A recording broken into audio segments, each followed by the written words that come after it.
في مجتمعنا في حاجات بتحصل لما بنسمع عنها بنتعب نفسيا. حاجة زي ايه مثلا؟ هقول لك زي ايه، بس اعمل دلوقتي اشتراك ولايك وفعل زر الجرس عشان كل جديد في الكومنتات. مثلا موقف الست الكبيرة في السن اللي كانت راكبة التوك توك مع الشاب في الشرقية. اتفقوا هتطلع بكام مش هتطلع بكام، وجم اختلفوا على 10 جنيه بعد ما هتنزل خلاص، وقام نازل متعدى عليها بالضرب. ست كبيرة في السن من دور والدته وممكن تكون أكبر من والدته كمان، اتجرأ ومد ايده عليها في الشارع بدل ما توصلها لله. يعني انت لقيت معاش فلوس، اعتبرها زي امك وهتتحط في نفس الموقف في يوم من الايام، وشيل يا معلم، روح وديها وخد انت الثواب. ده انت رزق ربنا بعتهولك لحد عندك وانت بتضيعه بايديك. يعني انت متخيل ان ربنا بيديلك هدية وانت اللي ترفضها؟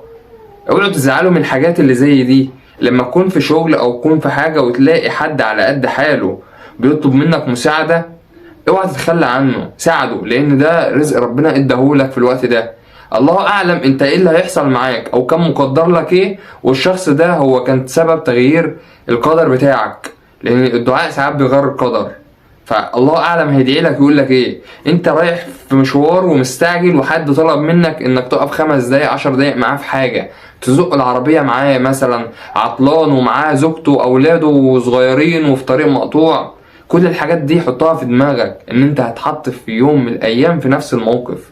فاوعى تخلى عن حد في وقت احتياجه ليك، لان انت برضه في يوم من الايام هتقف وهتتزنق وهتحتاج اي حد ان هو حتى يقول لك لو كلمة بدعم، مش حتى هيدعمك ماديا، لا معنويا حتى هتحتاجها والله. فما تستخسرش الخير في اي حد، وما تستخسرش الخير فينا برضه، واعمل لنا لايك على الفيديو ده.